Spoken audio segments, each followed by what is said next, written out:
And I'm always trying to get more reading in because it makes me feel so smart. So I'm listening to a lot of titles right now, and I'm doing that with Audible. I am about to embark on a journey with the audio title The Plot by Jean Hanff Corlitz, and I'm really excited that Audible is there to help me.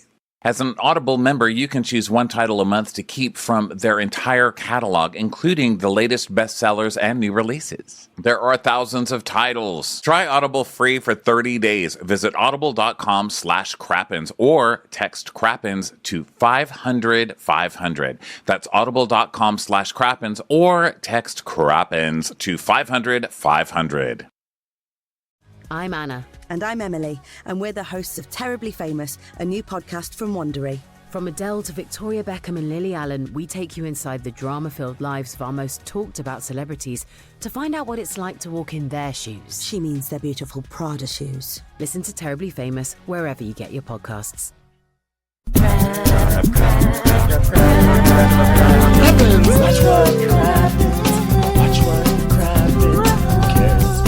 Happens when there's so much that happens.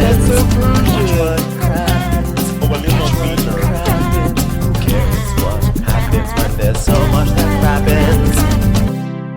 Well, hello and welcome to Watch What Crappens, a podcast for all that crap we love to talk about on Ye Olde Bravs. I'm Ronnie. That's Ben over there. Hello, Ben. Hi, Ronnie. How's it going?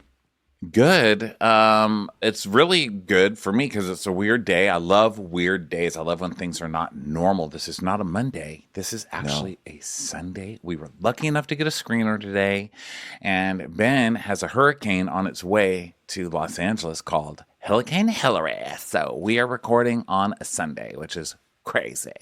Yes. As you can see behind me, because this is on video, you can see that I am in the throes of a vicious hurricane. It's so intense that all the leaves behind me are very still. But actually, to be fair, the hurricane is in Baja California at the moment. It is basically on spring break down in Cabo San Lucas. It just made landfall, but it is going to be arriving here by this like late afternoon or evening, and so I fully anticipate losing power because when there was a blizzard here in Los Angeles on the same night as the Crappies, I lost power for 48 hours. So I'm like, if there's a hurricane, there's no way that LA is going to be able to stand up to that. And it's funny because today, a whole bunch of Watch What Crappens listeners were going to descend on my crab house, which is a crab restaurant that I had recently mentioned. Like, oh, God, I went to this restaurant. I really like it. I feel like it's going to go out of business. If you're in LA, you should go to it. So a whole bunch of Crappens listeners were going to go, and I was going to join. And we were going to have a meal at my crab house, formerly known as Oh My Crab. And so, of course, on a Crappens event, unofficial event, of course, there's a hurricane. So That sucks. that's a bummer. Yeah, you guys were about to save the town of Benton. We were about to save the crab house, okay? The Crabbies. Well, I'd like to congratulate Oh My Crab for the name change because that's definitely a huge improvement. Did we already know that it was changed? I think we did. We did know that. I mean, my crab house is fine. I like Oh My Crab personally. I mean, it's not a great pun. Oh my crab! Oh my crab! Yeah. So that's just postponed. Just postponed a week. But still, it's just like, of course, if we put something on the Crappens calendar, a hurricane comes barreling through. That's just like what we do.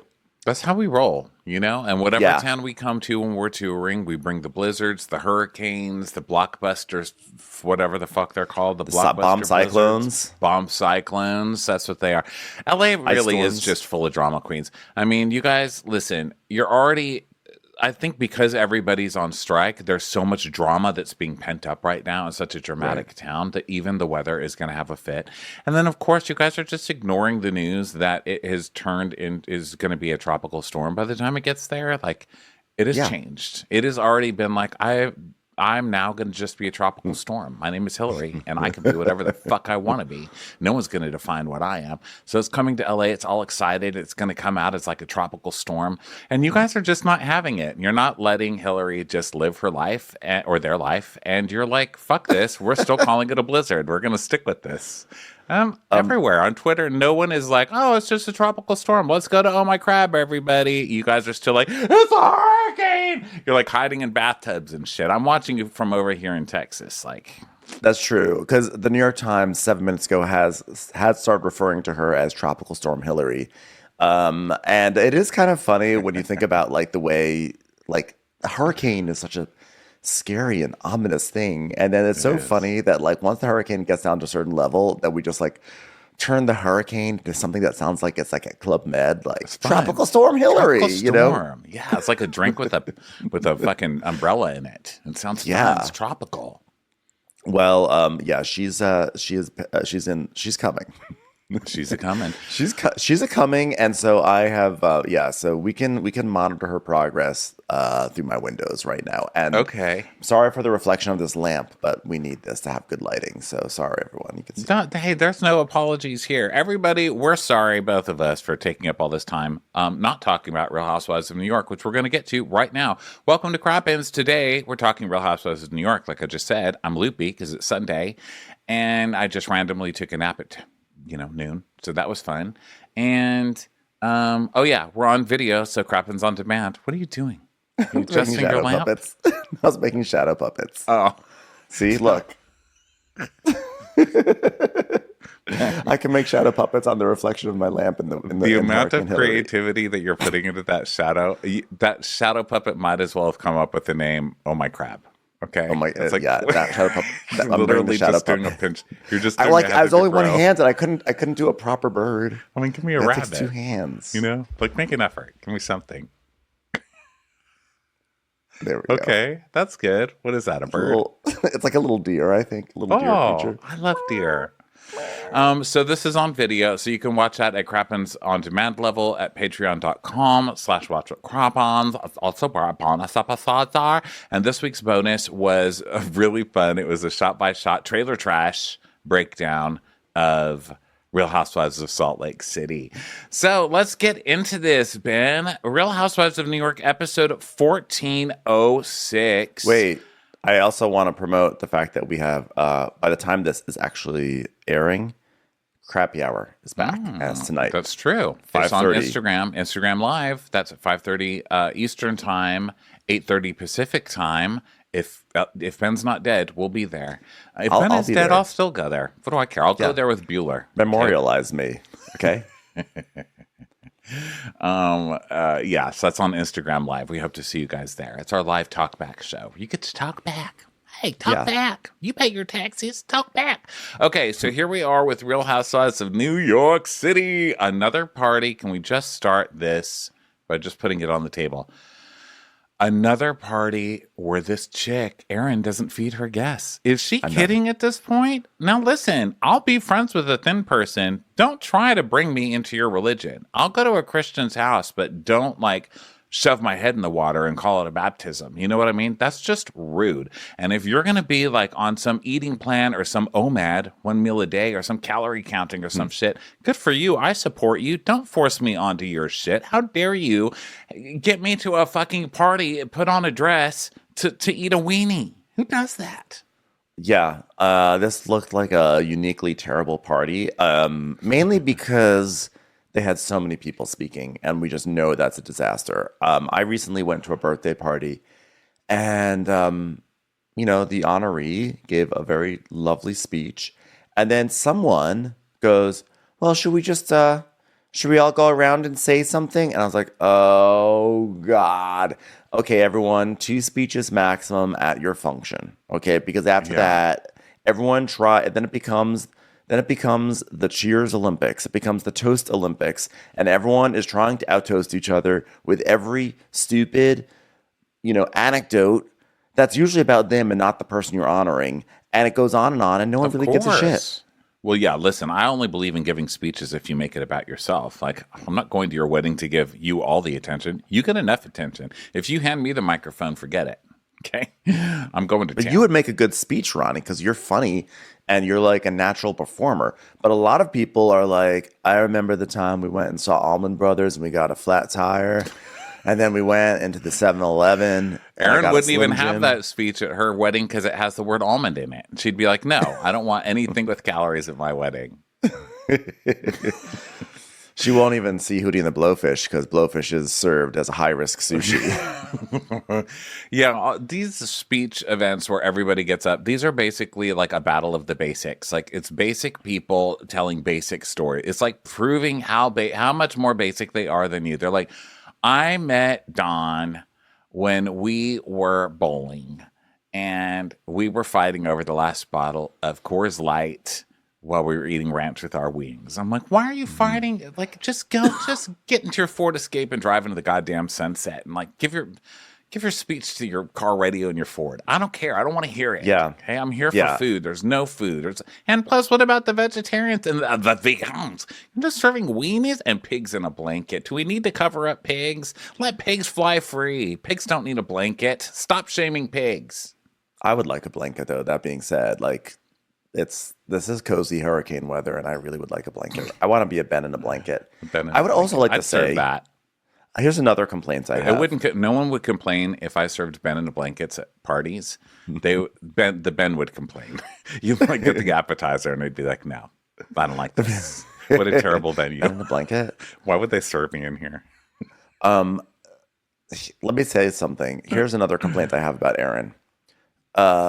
It feels like the past 4 episodes in a row, it's always been like previously on The Real Housewives of New York, and we see this clip so many times of Jenna saying, I think she called you like cackling hags, and Aaron goes, cackling hags? Like if I have to hear her rhetorically ask cackling hags one more time, I'm going off to the mountains. You know, because that's kind of her thing, is that when she doesn't really know what to say, she just repeats it in a sort of like incredulous way. Like if you were to say, Aaron, you remind me of a calculator. Of a calculator? She just like gives like cool girl eye roll. Like, so we Very start Cindy now. Barshop. I would like to think these shows obviously were edited before us. And listen, the world doesn't revolve around me, according to other people, which is weird. But I would like to thank this show anyway for taking my notes about getting Trixie some more positive music. Because last week, Trixie was like singing out a basement window, like, help me, I'm blocked away. Help me. I don't even care if you're gay, just help me. Like she was sad. This week, she's like, I'm going to take you high. I never need you low. And I like that. It's like Trixie got over it, you know? I love seeing people work through their issues. Yeah. I love an emotional arc for my interstitial musicians. So we see Uba. She's walking into a store, of course, looking amazing. It's a jewelry store. And she's like, Jacob is the jeweler to the stars, to the 1%. And if you want to shine bright like diamonds, you go to Jacob. So then Aaron shows up. And Aaron's like, this is an insane looking store. Like, I love it. But like, why am I here? Oh, that's right. I'm renewing my vows tonight. And you're going to have to listen to me for an entire hour talking about my vows and my relationship to Abe. And it was like, oh, you're here to borrow some jewelry. You know, there's something borrow, something new, something coconut milk. Oh, my God, I'm taking this home. No one can stop me. Why is this coconut milk blue? So then we cut to Brynn walking the sidewalk, and she goes into a store that's really like heavy on the neon signs, I guess because they're selling them. But it's like a very Kyle Richards vibe in there. And there is a neon sign that says, it's okay for me to have everything I want. I'm like, yay. Yeah. Congratulations, neon sign. You're empowered. This is privilege. Yeah. Although I think if you're hanging that neon sign in your home, I guess one of the things that if you have everything you want, I guess one of the things you don't want is refinement, because that sign is tacky. Yeah. And this song is Ching, ka-ching, I love ka-ching and baling. Who says a lady can't be king? Those concepts don't have anything to do with each other. No one was questioning your sovereignty. But I like that. I like in the neon store, someone's like questioning vocabulary. Like, wait a minute. Where does the word king come from? Wait, you like a ching and bling? I'm not sure you're a king. No, I am. So she's in there. Welcome to, there's a guy who's like, welcome to, what is it? Karkin and Dubets or something? It's like, I don't know, Kerna Zabet. Kurna Zabet. Kernan? Or Kierna Zabet. I don't know. I wrote Karkin. I know that's not right. Kieran Culkin. Welcome to Kieran Culkin, a boutique for people who want to wear clothes. So Bryn is in there talking to some guy named Junji, and then Jessel enters and goes, "Is she bothering you, sir? Hello, friend. Oh, I'm so happy to be here to rub shoulders with you." And he laughs in that salesman way, where he's like,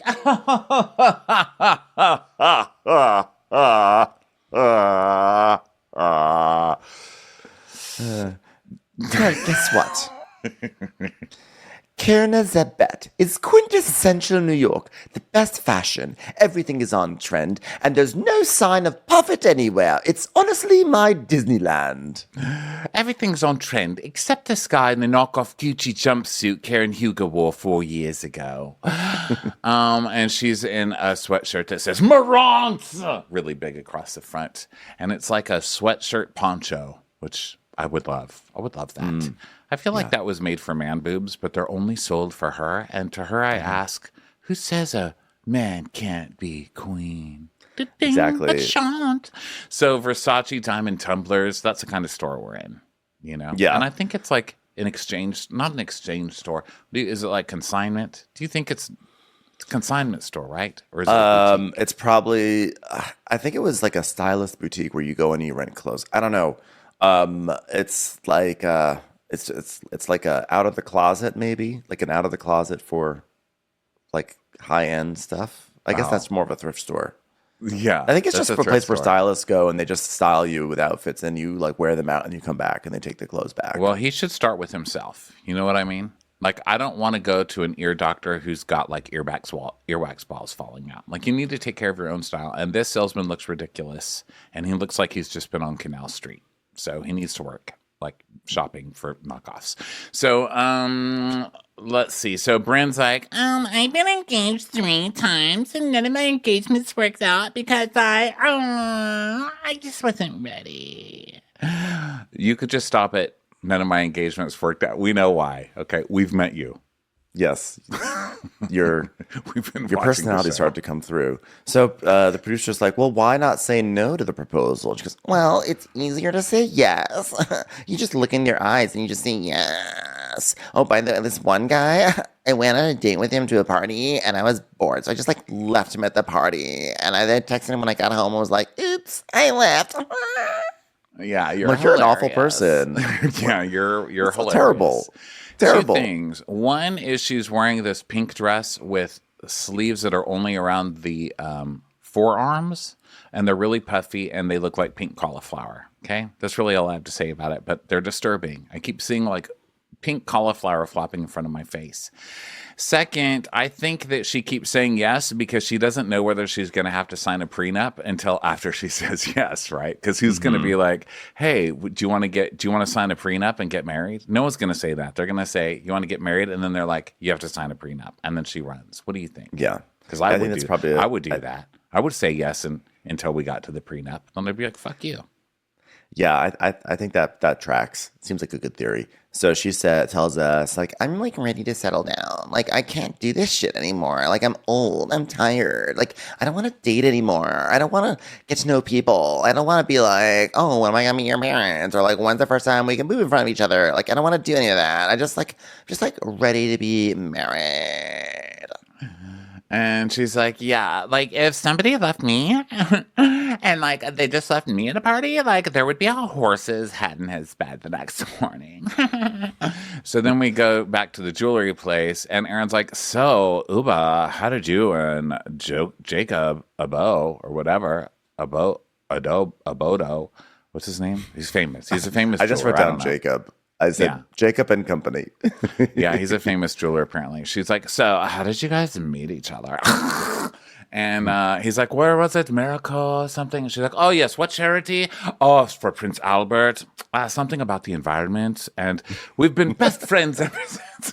So you probably did not make a donation, I'm going to assume, given that you're like, I don't know, something about environment or I don't know, like penis piercings. I don't think either one of them really donated much. Uba was there to look hot. Joseph was there, or Jacob was there to like loan pollution a necklace for a night and be done with it. Yeah, was do we think this is the same Prince Albert charity that Kyle Richards hosted an event for like Princess, like what's her face?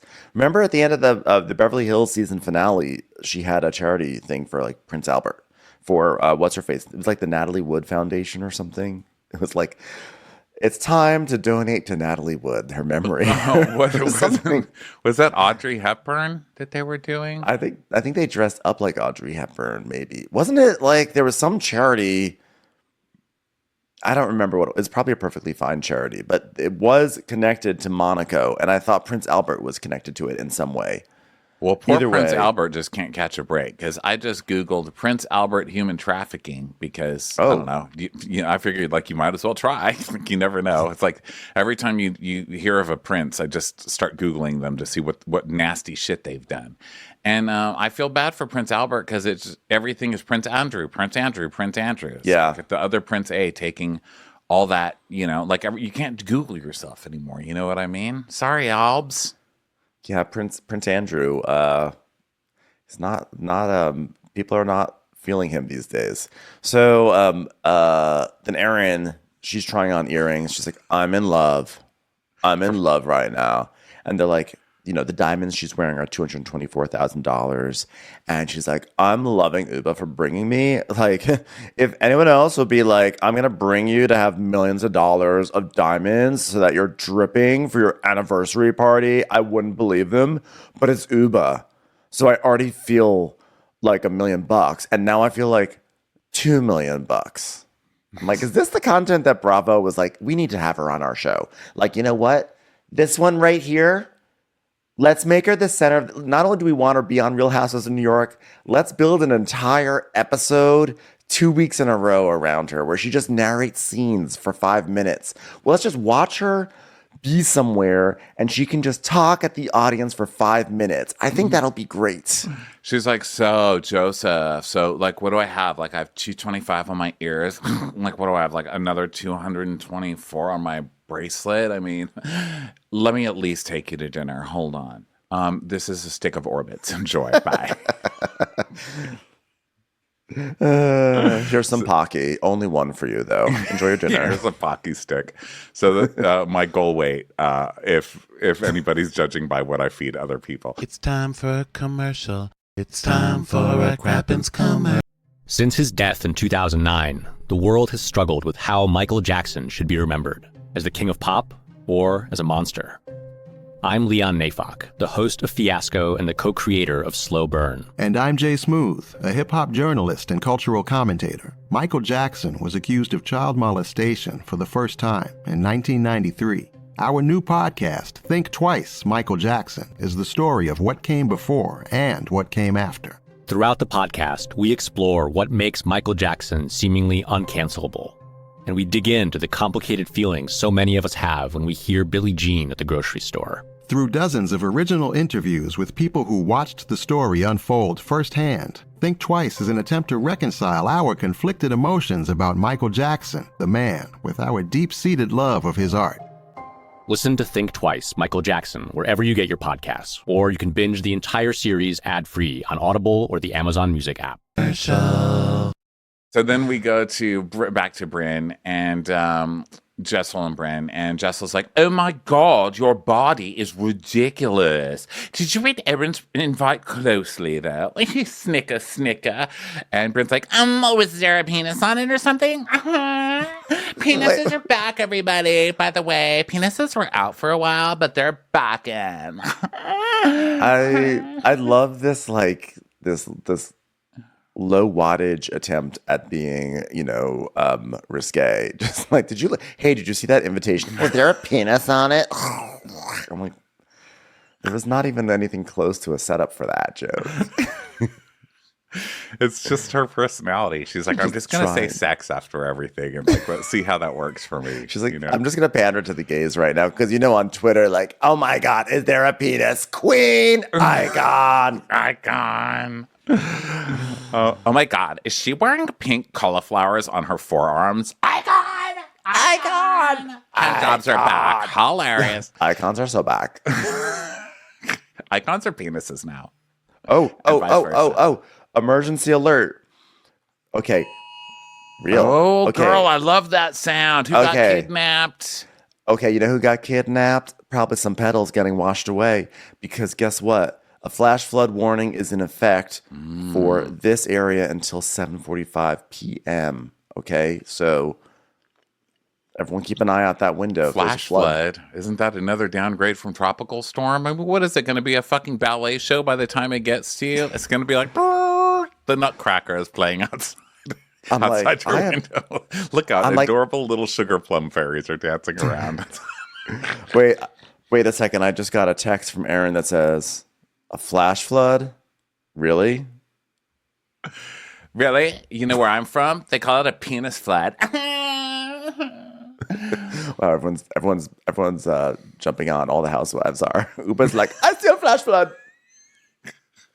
I know flash flood. I'm friends with flash flood. I rub shoulders with flash floods. I'm really awkward around flash floods. Flash flood, look in my window and try to come inside.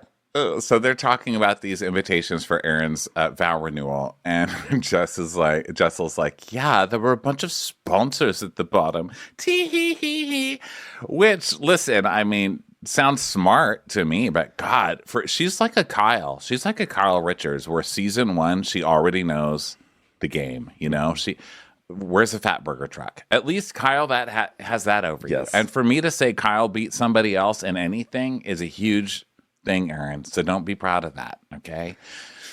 Yeah, I'll tell you one sponsor I did not see at the bottom of that: M&M's or like Pillsbury. Velveeta or anything. Well, maybe they did have Pillsbury because they did have the pigs in a blanket. So maybe they did. Those are Pillsbury things, right? Where you get the like croissant dough or whatever. Crescent rolls, as they call them. Yeah, the crescent rolls. Yeah, so Bryn's like, I don't recognize like any brands. It's like a Coachella poster, and like, but they're the ones in the have a house in the Hamptons, so not me. So what do I know?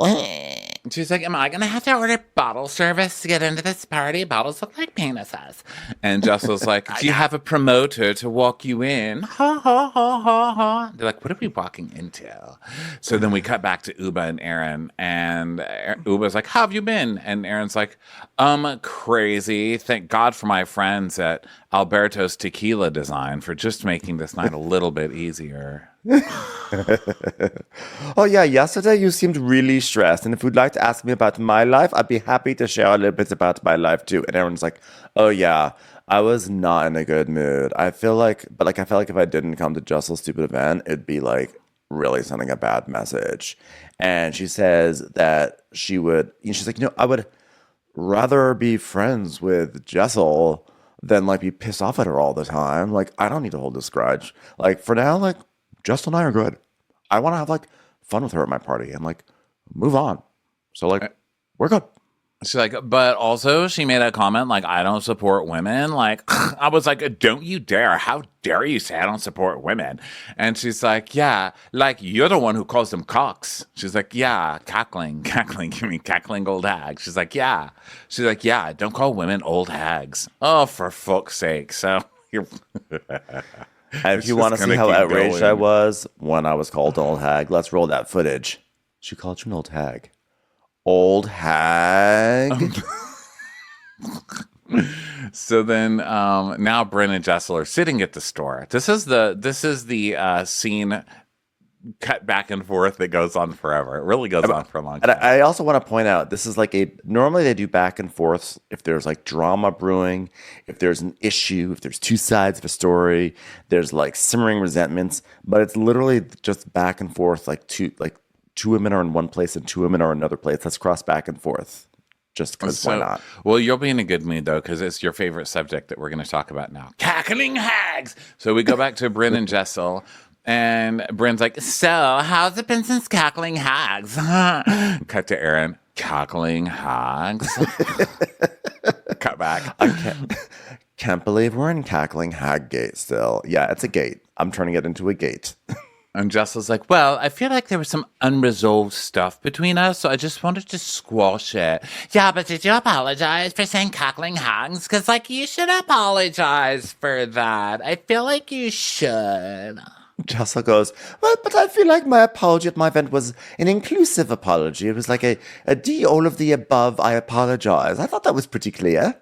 It's like, what? So it's like a buffet? It's like all-inclusive apologies? Like, what is like the Club Med of apologies? Is it like $300 extra and you get to drink all the apologies you want? It's like you pay $25 and you can touch all the penises that you want. It was like a penis buffet, just like men with penises who were like wealthy, like bankers with penises at the buffet. Was it like one of those? Well, and then, and Jessel's like, well, I did apologize. And she came up and she said, thank you. So let me be clear. She's had a problem. Let's be real now. She's had a problem with you. She's had a problem with Sai. She's had a problem with Jenna because Jenna left her house. And she has a problem with me. I don't think it's us. I think it's general people and calories, mostly. People ingesting calories she has a problem with. She's got a problem with carbs. She's got a problem with proteins. I mean, literally mad at everybody. She's hangry all the time. Someone just needs to feed her. So now we go to Jenna's apartment, and she's there with Brandon. Jessel, there's more, because she's like, really? yeah, there's a common denominator. She's like, there is a commoner.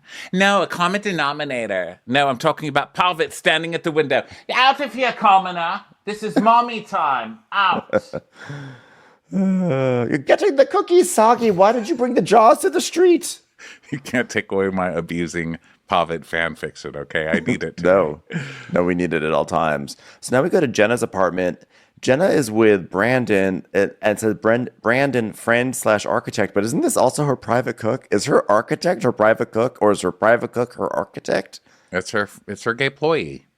He just does I've never does seen everything. someone have like, but I've never seen the hyphenate of like private chef / architect. That is pretty wild. He literally does everything. He's like paid to be everything. And I think it's so smart to have a bald guy do it too, because I think to people with hair, like, or as we call them, haired people, we just all look the same. So I think that he could just play all those different roles and nobody ever know it's the same guy at all. You know? Yeah. Like, people look at me and they're like, hey, Tom Colicchio, love you on Top Chef. You're great.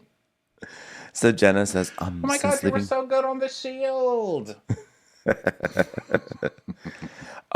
Well, ever since leaving J. Crew, I had some attempts to do things that I wanted to do for years, like interior design work, and I renovated a brownstone, and ironically, I got more attention for that than I did anything in my career in fashion. So now I'm gonna like FaceTime someone who's giving big actress energy, and we're gonna see how that goes. Yeah, and then we see her plans for this house, and it says Emily Hampshire's Playhouse.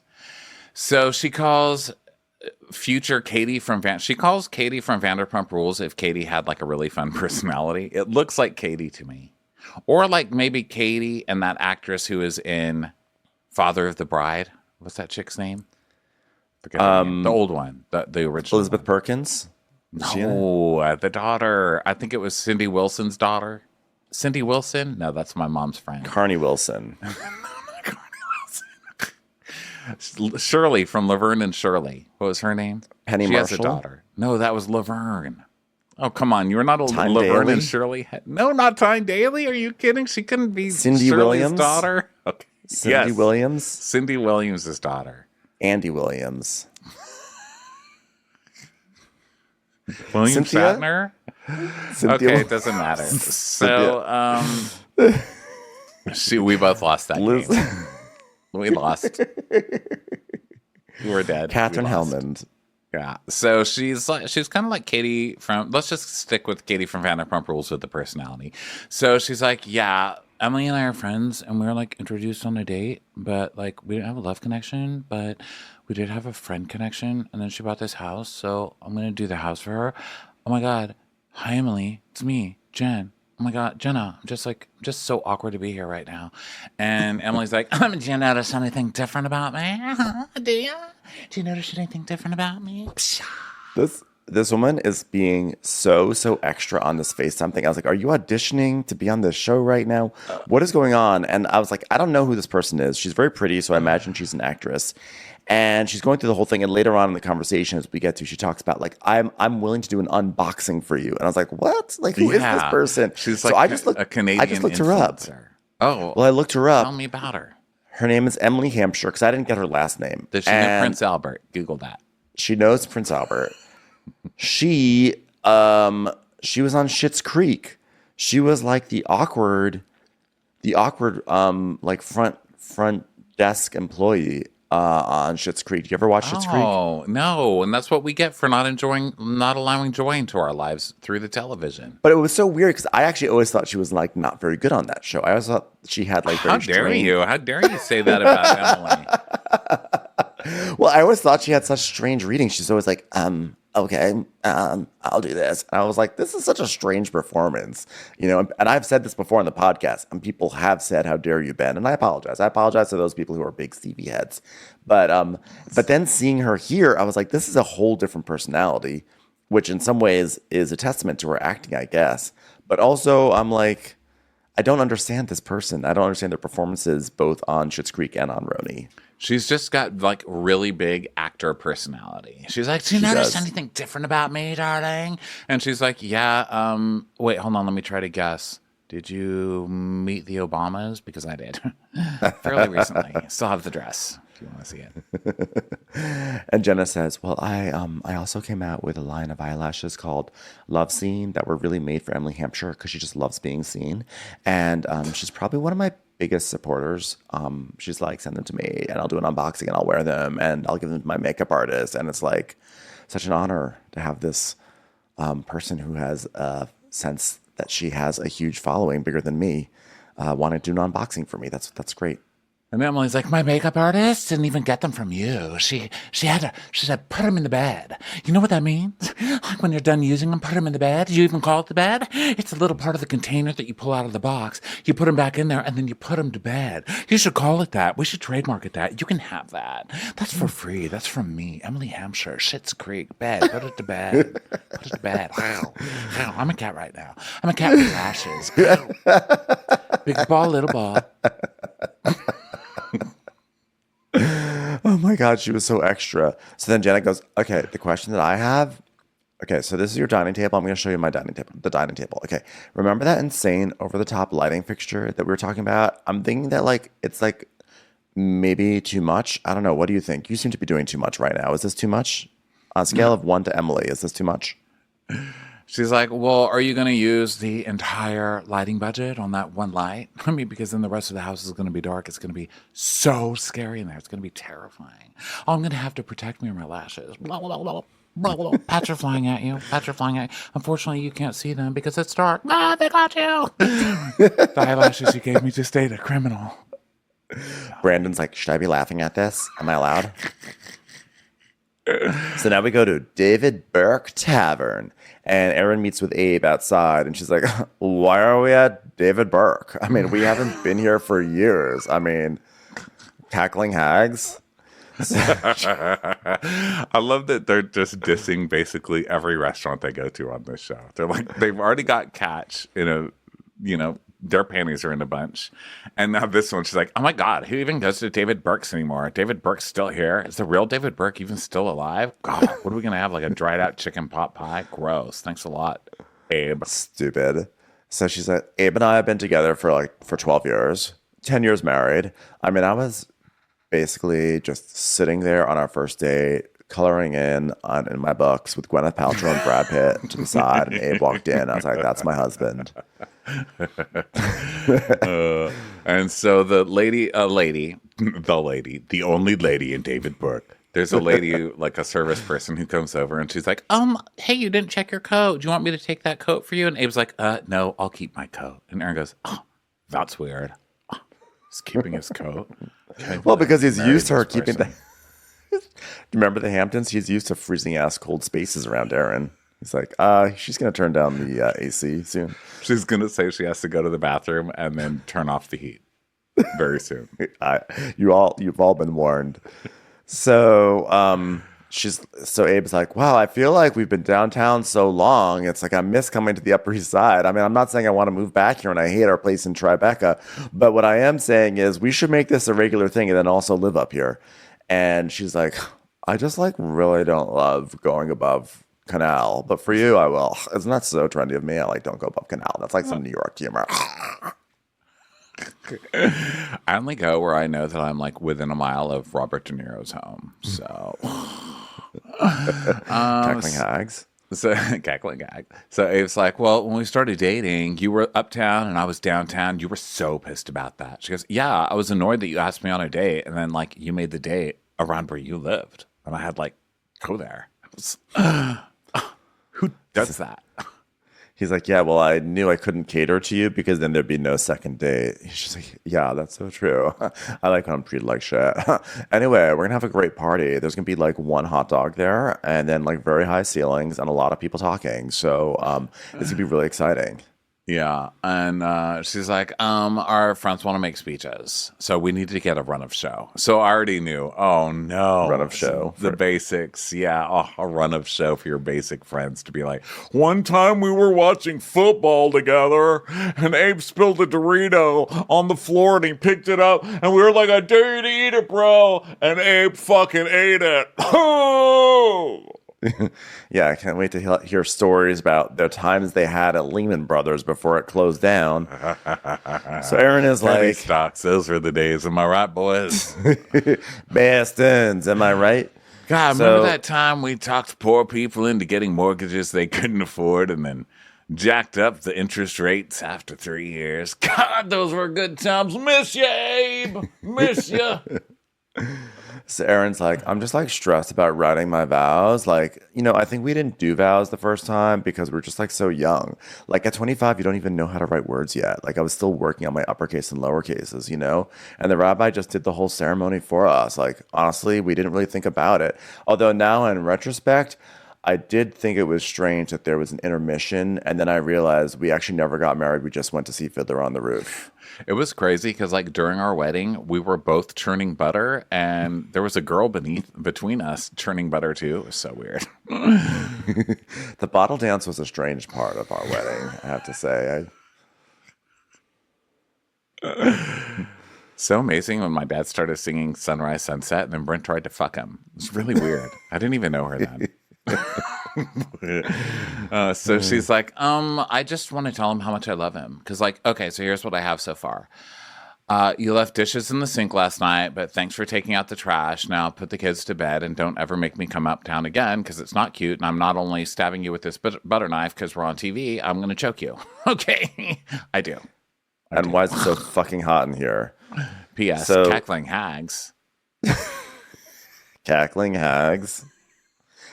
I swear, every time you hear it now, you're going to be like, ah. It's time for a commercial. It's time for a Crappins commercial.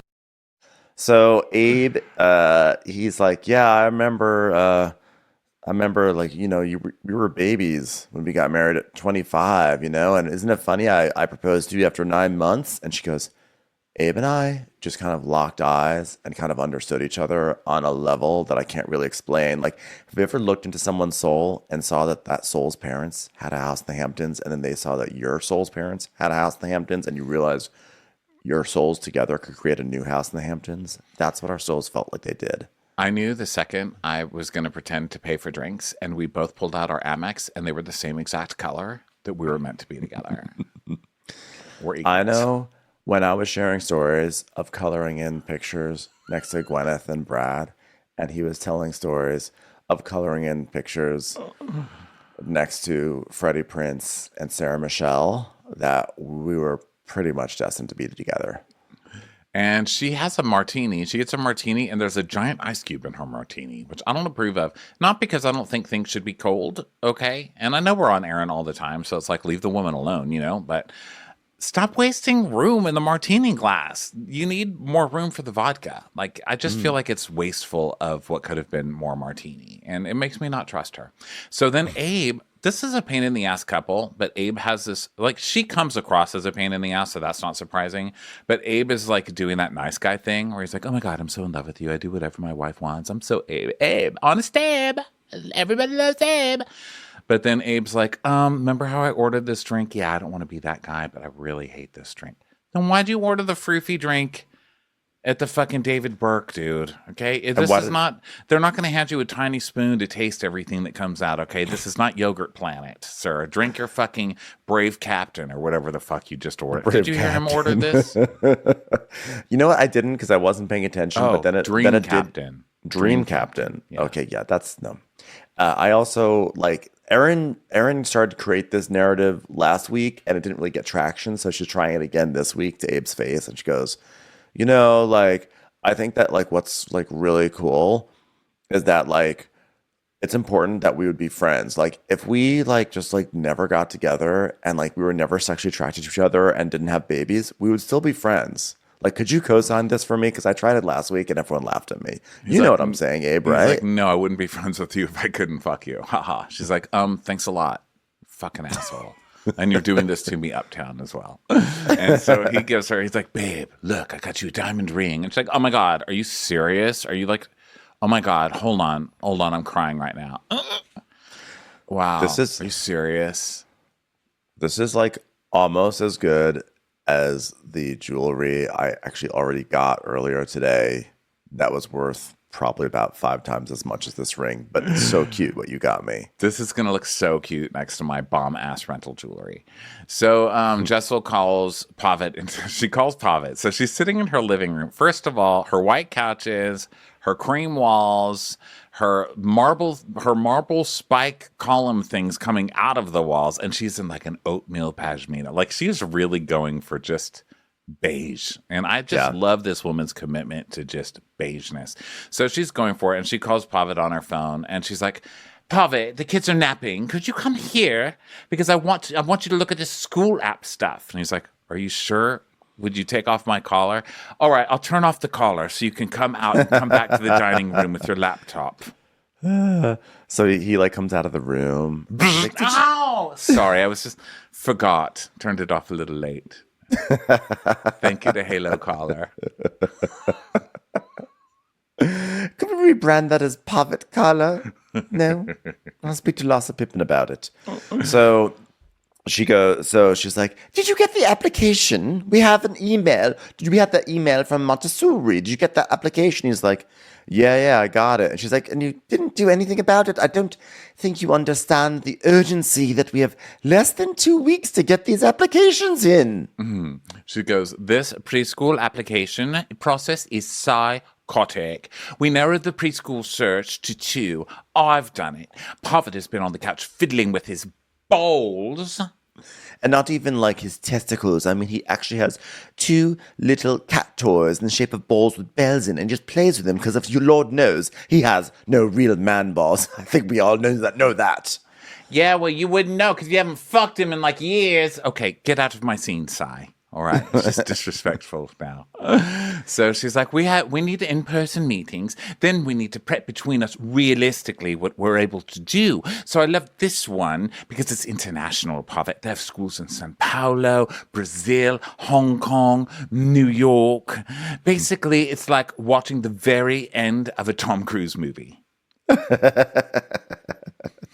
Yes, look, it's everywhere. West Hollywood, the Hamptons, schools everywhere. It's like, you're just looking at the website for Barry's boot camp. Oh, so I am.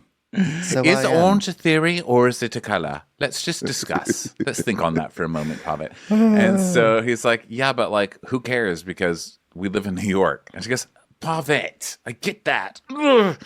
Listen, Pavitt, they teach Mandarin. Do you understand? And Spanish. So you're like immersed in this like language. I mean, imagine our kids could say popsicle in Spanish and Mandarin both. Yeah, but that's like just a TV show. It's not real. Not the Mandalorian, Pavitt. Mandarin. He's like, but they can barely speak English right now because they're kids. And she's like, but they do speak English, Pavitt. And then the second one is this Montessori, and it's very cool because celebrities, tech entrepreneurs, it's very high-level school. He's like, are they race car drivers? She's like, oh, for fuck's sake, Pavitt. You keep joking about this stuff, but it's important, okay? And he's like, yeah, but they're so young. And she's like, listen, race car drivers or no race car drivers, they're famous people that are nearby. So we're going to go and look at the price and we're going to pay it. And he goes, are you crazy? $62,000 for what? For coloring? No, it's not just coloring, Pavitt, you stupid imbecile. There's so much more than coloring. There's snacks, granola bars, juice boxes. Our children could go to school with X19 Pi hashtag ampersand Musk Pavet. Come on. It's who you rub shoulders with. It's important. And also, they pay for materials. They get snacks and an Apple iPad and a Mac. He's like, 65 grand for an iPad and a Mac. What a bargain. But that's what it is, Pavet. It's, it's something that we have to focus on, and you have to invest now. You have to imagine, Tom Cruise sent his kid here. It's not called Montessori for no reason. Surrey Cruise, okay? So you can be rubbing shoulders with all that. Rubbing shoulders, Pavet. It's the comfort of knowing your children won't be around Samsung products, Pavet. I mean, would you have them raised by people on Windows phones, sidekicks, razor flips, Pavet? It's like, you're being ridiculous. She's like, no, Tom Cruise, come on. He's like, didn't Tom Cruise's kid get so weird she turned into that digital assistant on the speaker? And that's Siri, you idiot, not sorry. Did you think an actual human could transition into being a digital presence? Like, it does not how that even works, Pavet. How many times do I have to explain to you? Tom Cruise sent his children there, and Tom Cruise is the high point of what we should all be aspiring to. Tom Cruise was in Speed Racer, which was about race car driving. He's like, oh, okay, I'm in. Oh, Jesus, Pavet. Days of Thunder, Pavet. Days of Thunder. Could have just led with that. Oh, was it Days of Thunder? Was he also in Speed Racer? I don't think so. Thank you. I knew it was some damn I feel like Freddie Prinze Jr. was in Speed Racer, actually, ironically, but I could be wrong. So Jessel's like, oh God, now look at the application. They're asking for boards and organization. Put down that plank. It's not an actual board they want. They don't want a charcuterie board, Pavet. Now, are you part of any boards or organizations? Come on, Pavet, besides that fried chicken committee that you'd like to eat. I was like, what? And he goes, it's the Street Food Association of New York City. I was like, the fact that she calls that the fried chicken committee kind of makes me love Jessel. But also the fact that he's on the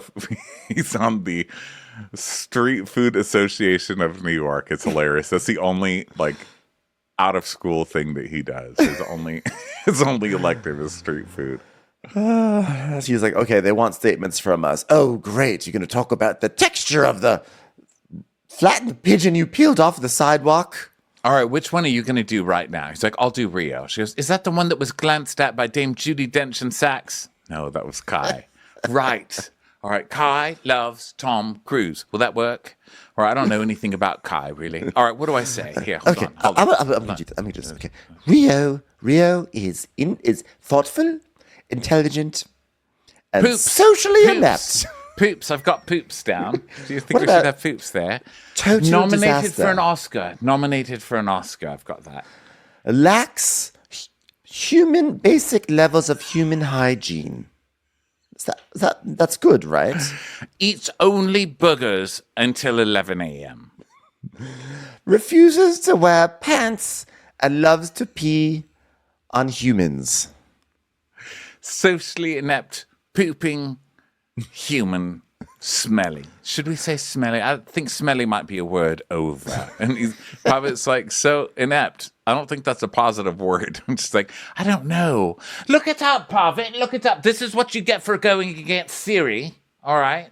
Look it up now. Stupid. You have to look up your own words. Look how adept he is. No, I think you meant adept for socially adept and me as inept. Oh, Pavet, you don't even know what you're talking about. He's like, you're the English major, which cracks me up. And she's like, oh, shit. Socially inept is when people don't know how to comfortably socialize. Oh, God, Pavet. Congratulations. You've made it into one history book. Pavet, why have you not sent your photo into Merriam-Webster? You should be right there in the entry. So then we go to Size Brownstone to her Rio. She's like, Rio, are you doing coloring? Rio's like, yeah. She's like, and you're doing this on my table? Well, not on my table, Rio. Well, where else is he supposed to color? Erin's like, where's Brad Pitt and Gwyneth? Am I right? I guess Rio's not going to have the same childhood as me. So David's like, honey, there's marker on the rug. Did you see this? She's like, this is why I don't like anything in here. Get out of here. Get out. All right, God, I had good luck with David because he's there for the kids. He goes above and beyond for his children. I mean, look at him using nature's miracle to get marker out of the carpet. Father of the year right there. Fucking love this guy. Oh my God, I feel like I've had a million events, okay? Because, and by the way, get this. Apparently, Aaron and Jessel got into it, and Jessel got really emotional and started crying. Rio interrupts and goes, cheese. Yeah. Keep up, Rio. Okay, we're on a new fight now. Okay, it's about crying about being called a princess. I died. He's like, why you get emotional? I died that Rio knows about the cheese fight because he listens to the moms talking about all the fights. He's like, cheese. I know this Cheese fight. Yeah, well, Jessica got really emotional and started crying, which is not true. You know, She never cried. We saw it. She literally never cried. She had no emotion.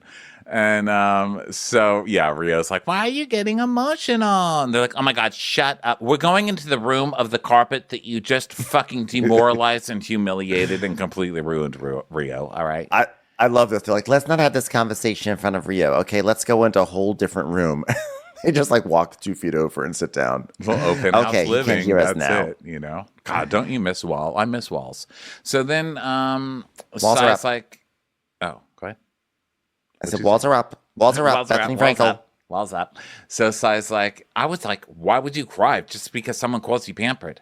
And David's like, listen, on top of raising twins, she started working again. And listen, if someone wants to call me pampered or this, she's juggling a lot of stuff. Okay, guys? I could be pissed off too. Think about what a difficult year she's had. It's like, this guy's amazing. I don't think this guy belongs on Bravo or he's a murderer. There's something about him. I don't trust a husband this good on Bravo. They don't hire husbands like this. You have to be a piece of shit to be on this show. So show me some kind of sign that you're real, sir. Yeah, it's pretty weird. And Sai is like, he's like, I find it funny that a lot of the ladies come to you to discuss feelings because you have like many strong suits, but being a counselor is not one of them. She's like, yeah, no, I don't. I don't like feelings, because I have a tendency to like, just be like hard on people because of like my upbringing and not being a victim. So like, I tend not to be so empathetic. So yeah, I don't give a fuck what anyone says. So David's like, well, when someone opens up to you emotionally, you seem to tune them out. It's kind of amazing. Your husband must be so lucky. You must so lucky to deal with that. So, like, I'm sure when he comes crying to you about the pain that he feels and how lonely he feels in the marriage, you're very die. Yes, die yes, in your dear. sleep. Seriously, yes, dear. My God, yes, pussy. So then we go to Erin's apartment and she's choosing outfits and Abe are like, oh my God, those are like sick. So then we go to Jenna's and she's with another goddaughter. Godployee. She's like with a god. Why she shouldn't say Godployee because that sounds like God is your employee and God don't work for us. Okay. Let's see. So what would you call a new goddaughter employee? A goddaughter employee. A goddaughter employee. God turn. Fanploy. God turn. I like that. Okay, so she's like, oh my God, my pits smell. That's so awkward. I don't know what's more awkward right now. Me or my armpits. Oh my God, I'm hiding. Is this a ficus tree? I'm hiding behind it right now in my own closet. I'm like so nervous to even be in this scene right now. I can't believe I'm even here with you. Okay, let's try this dress. Let's try on this topless shirt. Yeah. And then Jessel's in glam over in her apartment, and Pava comes in and brings her some wine. And she goes, it's like 4 PM, you socially inept person. I understand it now. So then we go back to Erin and Abe, and she's like, we're having a long night, so I'm going to eat this salad now. Yeah, that's not fair. You can't eat before and then expect everyone else to have done that as well because you're having a night event, ma'am, at like 7 at dinner time. Exactly. And she does like, again, the Erin thing because she goes, we have a long night ahead of us. He goes, I know. She goes, like a long night.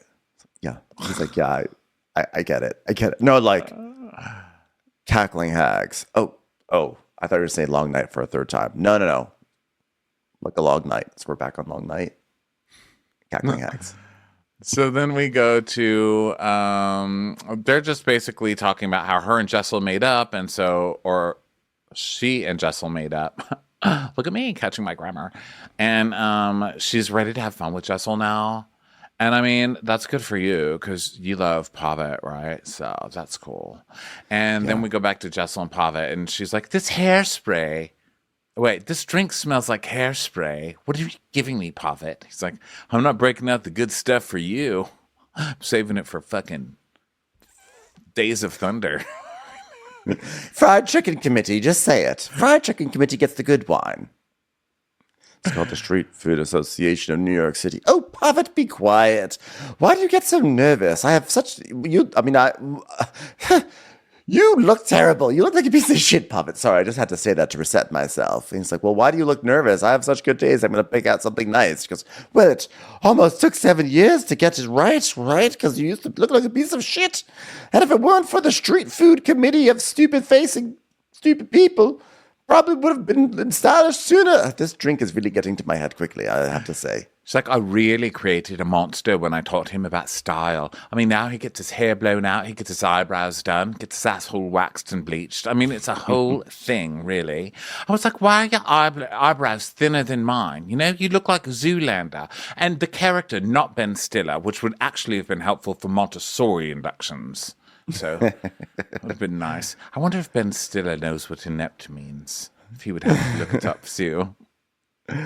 So then Jessel says, well, she says, where's my mic? I'm literally going to drop the mic because of the way you look tonight, Puffet, and what you've chosen. And he goes, well, you don't have a mic, so just drop the wine. And she goes, drop the wine, and then your kid can come and lick it off the floor like he did last time. I was like, whoa. Whoa. I love that Kai is like the secret baby alcoholic, just waiting for something to drip on the floor. Put that in the application. So Uba calls Erin, and she's like, oh, I'm so sick. I was going to come, and I picked my dress, and I got my diamond, and I ate because I wasn't sure you were going to feed me. I've been through the whole process. I saw you looking out the window. Is it storming out there? I thought I heard something, but it's fine. Everything's normal. Don't worry, everyone. Hurricane Hillary is still just sort of trundling along. Literally nothing is moving back there still. Just an update on Hurricane Linda or Hillary. It almost looks sunny out there. Not even wind. Even wind. So Uba's like in bed. And at this point, we now know what this phone call is about on Bravo because we've seen it so many times, you know. And it was like, I'm so afraid to give you this news, but I'm on the verge of having a storyline. Oh my God, are you okay? Are you feeling okay? No, it's strange. I don't know how to feel about it, but also I have COVID. Like, oh. It's the strain that only people who have met Prince Albert can get. Rough strain. It's the toll you get of being part of a wild and interesting group of women. So Erin's like, don't tell me you have COVID. Do not tell me you have COVID. I have COVID. COVID? You have COVID? Cackling COVID. Cackling. Seriously. Virus. So she's like, I cannot believe you're not gonna be out there with me with this jewelry. I cannot believe it. I was really hoping to brag about knowing a supermodel tonight. Wow. Well, I look $1 million better because of her. So then we go to Broadway and Chambers to a space called the Lumiere, which is a beautiful space. I mean, this was a real stunner. My gosh. It was, but I was wondering when the candles were going to start dancing for us. I was like, hello, what's going on here? A little Beauty and the Beast for you. Little Beauty and the Beast. I like it because I used to, when I was a cater waiter in New York, like I was 18 or something, and I didn't know the city at all. And to just walk into these shitty buildings, not saying that this is a shitty building, but everything looks the same in New York pretty much, you know? And you walk into this like shitty looking little building, and then you walk into this, and I would just be amazed that they can even put stuff like this in a city. I was like, wow, a waterfall wall? That's amazing. I mean, the whole back wall is a waterfall, not like a Heather DeBrow leaky basement wall, okay? Yeah. This is like severe Vegas style waterfall. I mean, it's pretty good. I would totally say I do in this place. That being said, I did not love it as a choice of venue for this event because it looked too big for the amount of people that were there, and it looked very cavernous and empty, and there was no food going around, obviously. So it just, it felt like it was something that was meant for like a proper gala, and this was too small for it. Well, I liked it, and it was free because you know that their name was probably at the bottom of that invitation. So they probably got filming rights for free or something. So Erin is there, and she goes up to her dad, and her dad has brought a date named Jackie, and Jackie just looks Aaron up and down so rudely because Aaron's wearing like a boob dress. She's wearing like a see-through chain dress with that's taped to her boobs. And this lady judges Aaron so harsh. She totally body checks Aaron. And then Aaron's like, Dad has a girlfriend. Shocker. At least this one's of age. Jackie, very of age, in fact, almost too of age. Sorry, Jackie, it's called Get Some Botox.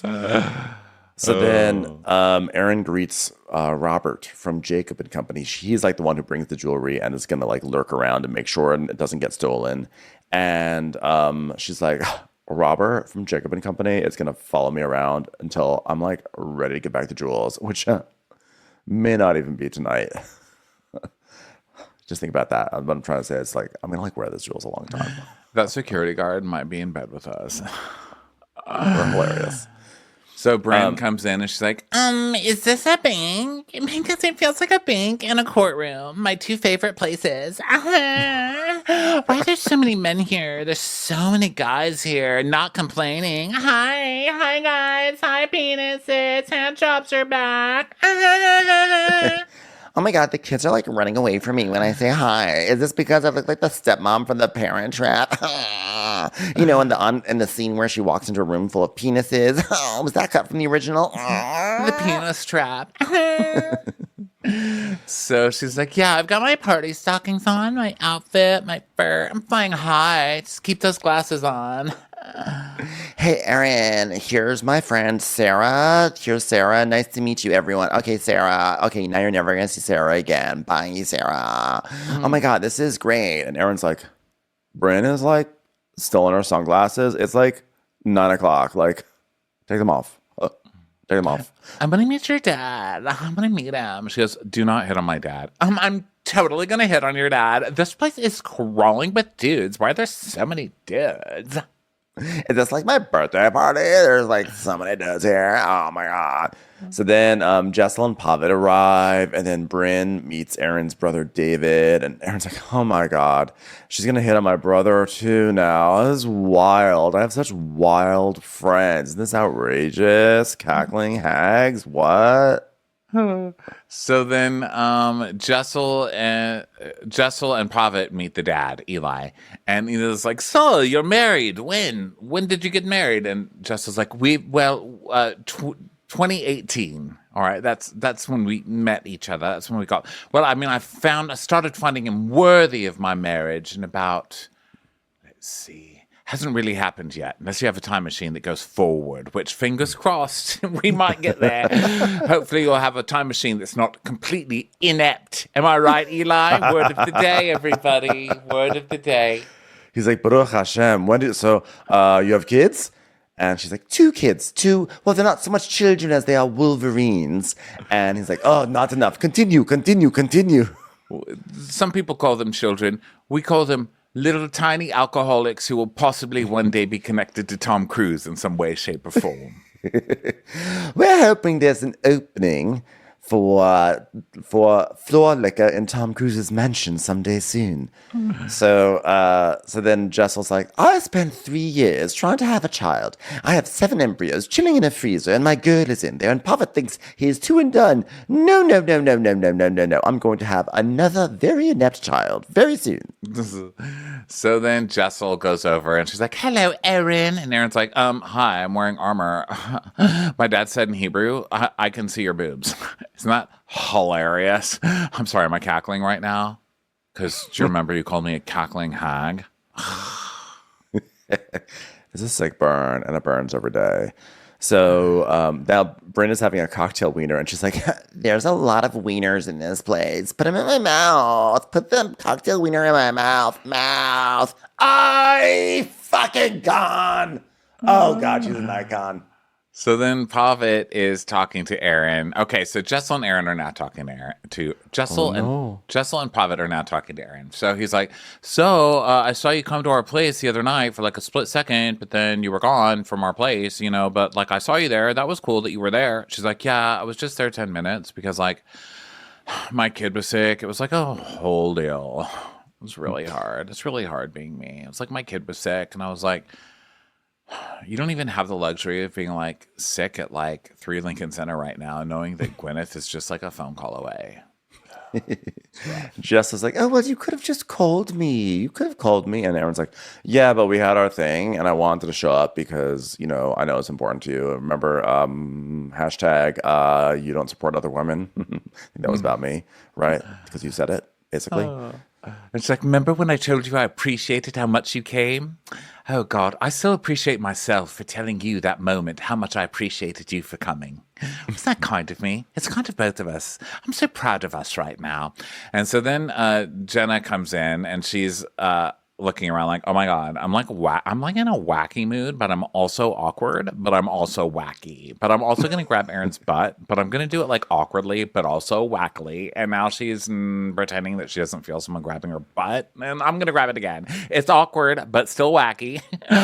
She's pretending that she doesn't even know I grabbed her butt. Now she's made it awkward. This was like the most awkward butt grab I ever did. This is why I don't do butt grabs. I'm so awkward. I'm just going home.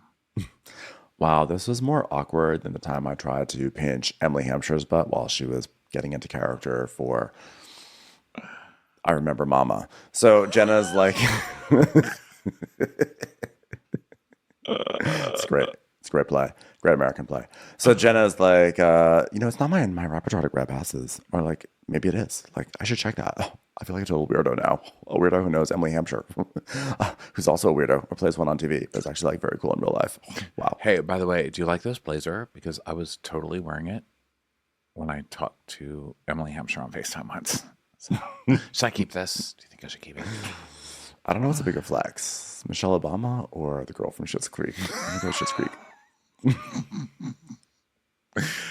I wonder if Beyonce remembers what she was wearing when she met Emily Hampshire. Maybe she just never has. That's too bad for Beyonce. Yeah. So then Sai comes and she's looking beautiful in blue velvet. And Jenna is talking to Abe.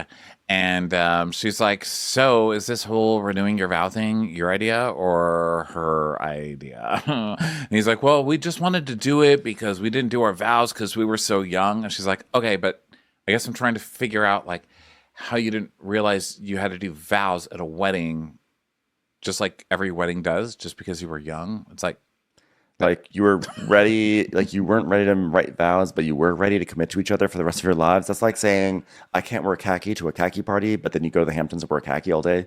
So like make it make sense for me. I don't know. It's confusing. It's really confusing. So then Sai says hi to Erin, and Sai's like, oh my God, my hands are freezing. It's beautiful in here, but freezing, of course. Okay, is there any food to put my hands on? Seriously, to warm them up? Because at this point, I'm thinking, of course she's got food. Yeah, right. At this point, after all that shaming. So I was like, oh yeah, sorry everyone, David can't make it. One of the kids got sick and he said, and staying home. And he also said something about how I'm not fulfilling his emotional needs. I don't know, some bullshit like that. I don't know. I let him just leave. I just left with him crying on the pillow. Anyway, is that food? Is that food? Yeah, he doesn't give a shit though. He doesn't want to be here anyway. So where's the food?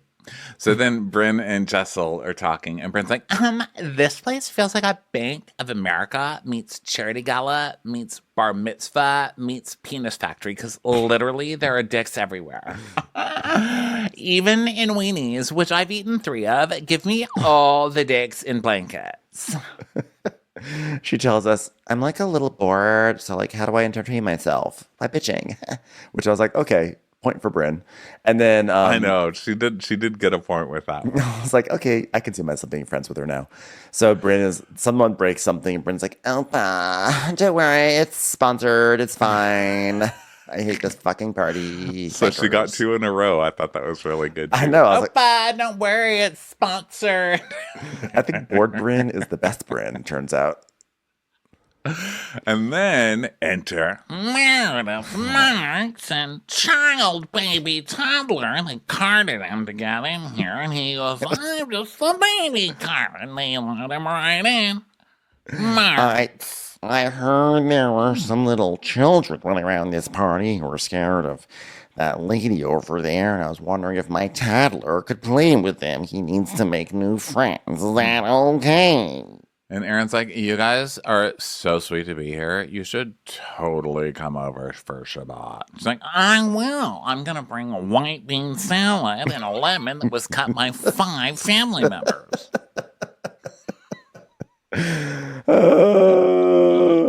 That would be very, very nice. So now Bryn goes up to Abe and goes, so Abe, like, once you're ready to get a divorce, I'm single. It's like a swap. You want to do a swap? And Jess is like, I can't take her anywhere. The other day we went to a store together and I had to go in and I had to tell the salesperson, is this woman bothering you? And then he laughed like this. It was hilarious. So Abe is saying they have to do their vows soon. And Bryn's like, if you didn't say your vows, does that mean that you're technically, like, not married? And he's like, no, there's a contract. Because, well, if anyone knows how to get out of contracts, it's you and your penis. Is a penis contract? Yeah, what did that mean? If anyone knows how to get out of contracts, it's Abe. Is he a lawyer? I don't know. I thought that was a weird thing to say. And Jessel's like, oh my God, she's relentless. And Bryn's like, whatever you do, don't mess up and say, I do, Bryn. It's not you I'm interested in. It's actually Aaron's dad. Because, like, then I could be Aaron's stepmother. Oh my God, she'd be amazing. That's the look she's going for. You know, you'd be the perfect evil stepmother. I would. Like, if I were Aaron's stepmom, I wouldn't even let her call me Bryn. I'd be like, no, you have to call me Mom now. Call me Mom. Aaron's like, Mom. So now Bryn and Jess will go to mingle. And Bryn's like, I gotta lock my shit up. I'm like ripping on the party and shitting on her husband. I'm like never gonna invite to another anniversary party again. So Jenna is talking to Sai, and Jenna's like, oh my God, who's that, like, hot dude over there? He just made me feel even more awkward than I already felt, which was awkward. So now I'm, like, super awkward. Oh my God. Can I make him my godson? And so Sai's like, would you ever sleep with a guy again? And she's like, yeah, if the right one came in. She goes, oh, so are we making moves? She goes, well, I'm single, so yeah, I'm making moves. And Jess is like, single? My sister best friend is single, which of course I do, because we share everything at night. But I'll pretend like I didn't know, because I did know all this. So what happened, Sister Jenna? Of course, you haven't told me the story yet, but of course I felt it. You know, I told Prophet, look at that rain outside. Jenna's hurting right now. I feel it. I just feel it. So Jenna's like, life happened, you know, just happened past couple of weeks, you know. And Jess is like, Jenna, how do you feel? Because my heart is hurting. Because my heart is your heart, and my heart feels your heart right now. She's like, well, it's been rough because, like, you know how, like, you think your life is going in one direction, but then it goes in, like, another direction, and you, like, thought, like, one direction was going to be there forever. So basically, Harry Styles. You're feeling like Harry Styles. Do you know him by any chance? If he went to a Montessori school, which do you think he'd pick? Could you write a letter of recommendations? Is he inept at that? So Jenna says, well, I've dated a person for 1.5 years, and it's not been consistent. And I think there were signs. And you know, you get excited, and you believe something's going to be something. And then, like, it doesn't, it goes away. That can be heartbreaking. And, you know, I'm not getting any younger. But luckily, I still am fairly famous and very rich and pretty influential. So I can really get anyone I want. So not a problem. And Jess was like, was it mutual, Jenna? And so I was like, yeah, was it because this person wanted to be more vocal, more seen? I was like, oh, geez, what? Victim blame much? Side, Jesus Christ. And Jenna's like, actually, it was like the other way around. They were like, I just don't, like, I didn't have this in mind. And I was like, I mean, I hear that, but, like, I'm, like, famous and I just, like, can't turn it off. You know what I mean? Like, I'm just not, like, you know, like, Prophet, you know, like, his ability to just turn Jessel off. Oh my God, second to none. You're correct about that, sister. You know, it was just, I didn't really know if there was an easy way for me to tell Emily Hampshire to stop throwing bricks through my girlfriend's window. So we just had to call it off. And so I was like, well, you can come hang with us. You know, bring your son over. I'll have a lunch called Poor Jenna Got Divorced lunch. And it'll be amazing. You know, like we could have some enchiladas, and then I'll say, you know what, this is Jenna's fault because she wanted to keep her girlfriend in the closet. It's going to be a great time. You should come. Yeah, and then Sai says this whole thing about how she's like really happy that Jenna really has opened up to her because, now like Jenna knows that she can lean on Sai and that they're like much closer now. I'm like, she did not open up to you. She said, oh yeah, we've broken up and I'm still not going to give you any details except to say I'm single and that guy over there is cute. And I'd like to either fuck him or make him work for me. So Jessel's like, would you like to have a threesome with me and my husband? Could we put that on a school form? That would count for anything. Perhaps with the threesome, you could write a recommendation at the same time. Are you familiar with Microsoft Word? Actually, I don't want a threesome with Pavitt. I just want a threesome with you and the old lady with the thick glasses from the old Navy commercials. What about that lady who has the pink dots on her cheek? Lynn Yeager. Yeah, I thought about doing a threesome with her. How about this? Would you be interested in doing a threesome with you, my laptop, and then eventually a letter and a stamp? I guess that's a foursome. Listen, I would love to do a threesome with you, Beige, and Cream as well. I mean, I think all three of us could really make a good living room setup. So now it's time for the vows. So first, a guy named Adam is like, okay, everyone, like, come closer. I'm going to start a speech, okay? So I went to the University of Wisconsin with Abe, and then Jenna sees this guy. She sees him talking. And just from that opening line of like, well, I went to the University of Wisconsin. We already know this could be a long yarn. And then she sees the pages. He has 4 pages in his hand, and it's all small font and single lined. And she's like, oh, my God. He's got 4 pages. Oh my God, girls. I'm too famous for this. And then another speaker comes up and they're like, yeah, I met Erin one time. Like, we were standing in line to get a burrito. And she was like, oh my God, I cannot believe I'm like a block north of Canal Street. And I was like, I know, it's like disgusting. And then we went back down below Canal Street to actually eat the burritos. And we've been like sisters ever since. And then like speaker number 3 is like, the first time I met Bryn and Abe, I just knew we were going to somewhere only like a few feet north of Canal Street, and she had such a sourpuss face on, and he didn't even mind, and I knew that he was going to be for her. Yeah. Well, when I met Abe and like his babe of a wife, Erin, like we saw each other at the country club and I was like, oh my God, that dude loves wearing polo shirts. I love wearing polo shirts. Erin's wearing a sweater. My wife is wearing a sweater. We've been inseparable ever since. Hey guys, do you guys like granite? Do you guys like marble on your countertops? Us too, still besties, still got it. And then when the 4 of us went to that Ed Sheeran concert together and Erin got so like a little bit drunk, I was like, she is great. She's my best friend. And I just want her to be happy. So meanwhile, nobody is paying attention to anything. The acoustics in this place, it's like doing speeches in the middle of a food court at a mall. You just hear talking, like roaring talking, by the way. It's not just a couple people talking. Literally no one is paying attention to this because it's going on too long. This is not a wedding. This is barely even a vow renewal. It's barely even that. Like nobody wants to hear from your friends, okay? It's just a very self-involved event. Like let's get everyone together and make everyone listen to other people talk about us. A deeply uncharismatic couple. So everyone's talking, and including our cast. Our cast is like, we should probably start like trying to talk with each other as a cast because we're on a TV show. And so then Kelly, who is Erin's sister, comes over, and she's like, I don't want to wait for lives to be over. And I'm like, that is Paula Cole, right? That was Paula Cole. That was not her sister, right? That was Paula Cole, right? Deep cut. But she comes over. Where have all the cowboys gone? Who sang that song? Was that Paula Cole? Paula. Those were her 2 songs. Thank you. I got one. That's as far as the joke goes, by the way. Like she has 2 songs, 2 references to it. The Paula Cole thing is over.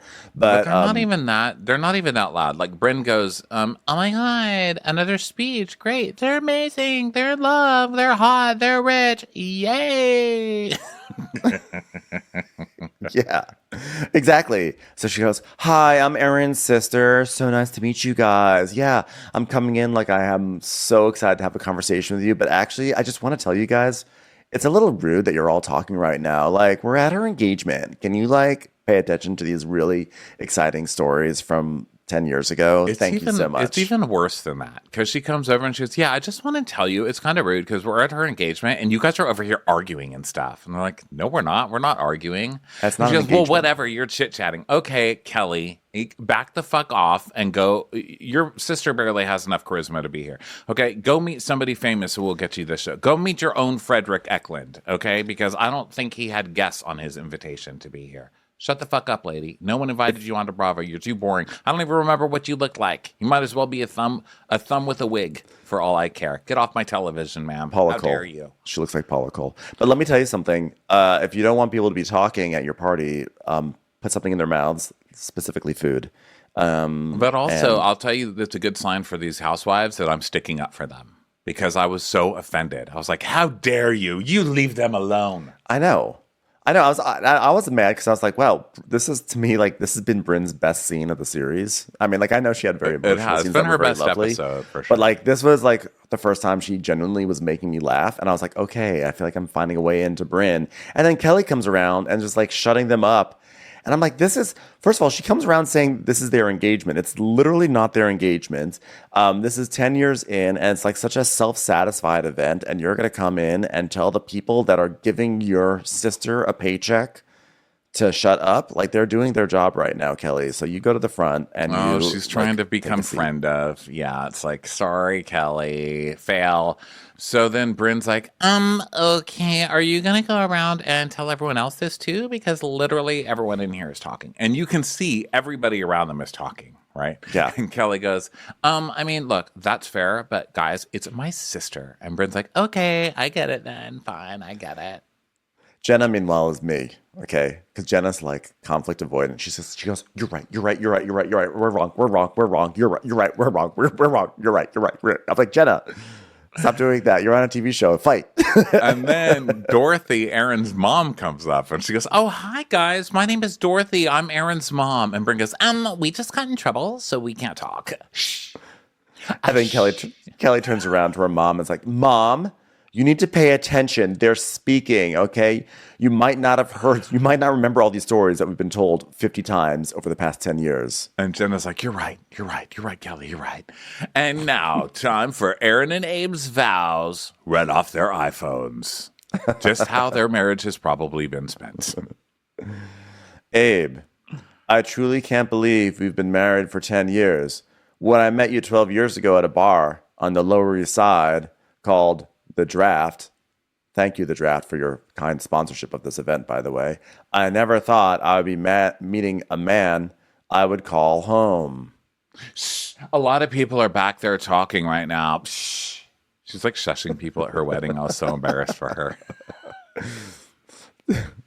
And so Aaron's like, you are my best friend.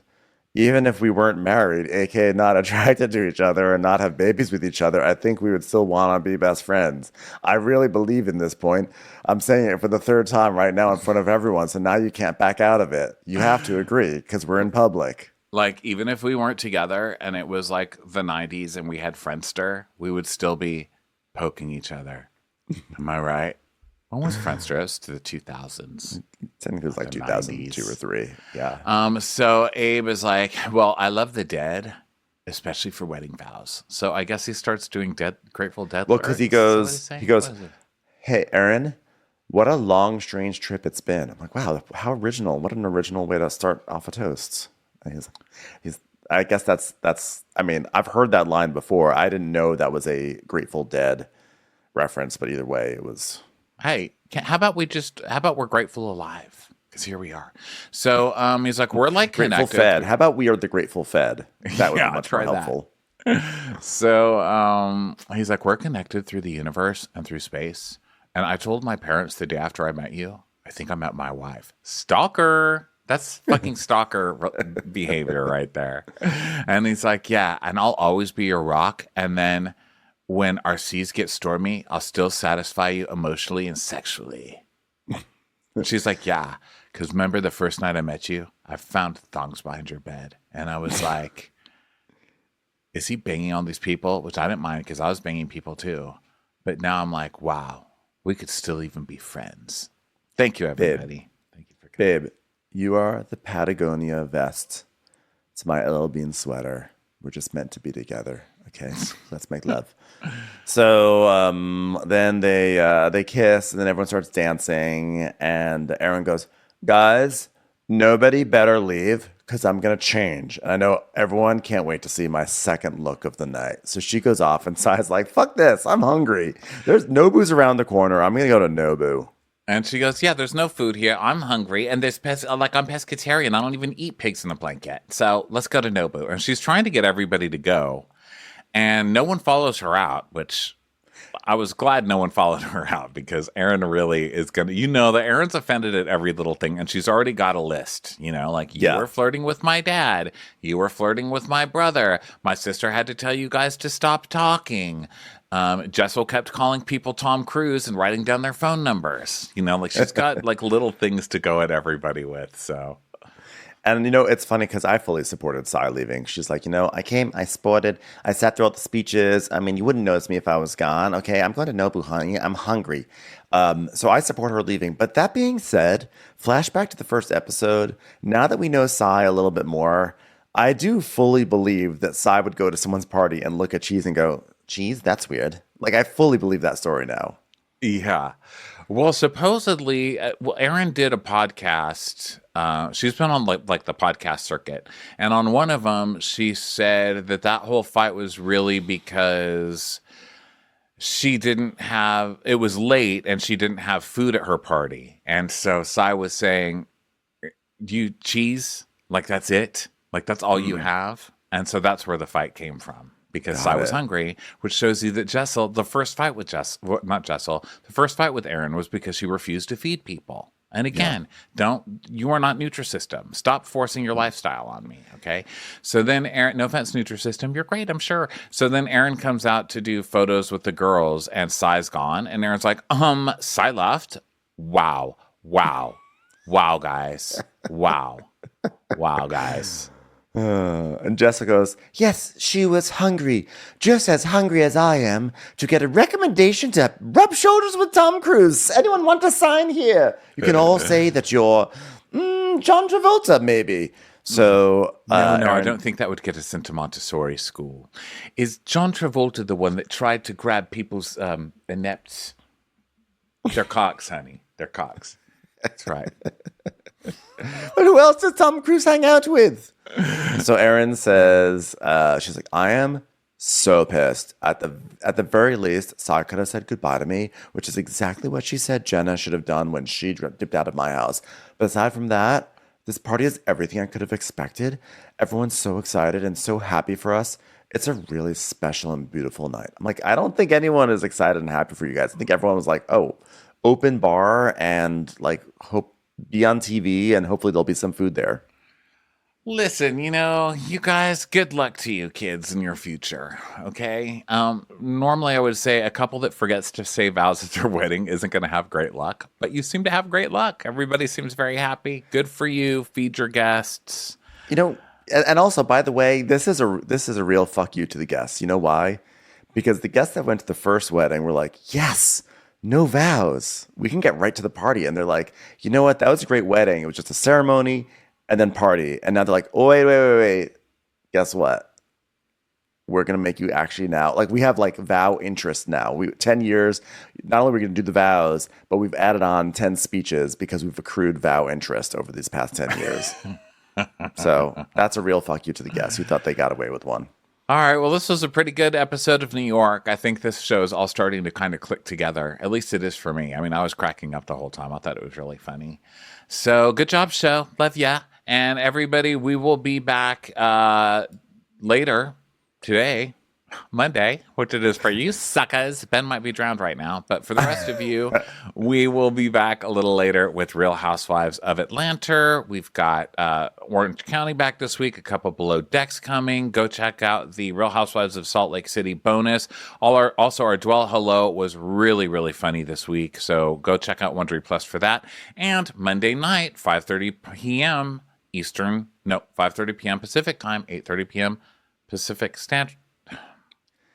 8:30 on the East Coast, 5:30 on the West Coast, and then 6:30 and 7:30 Central, and Mountain. Yes.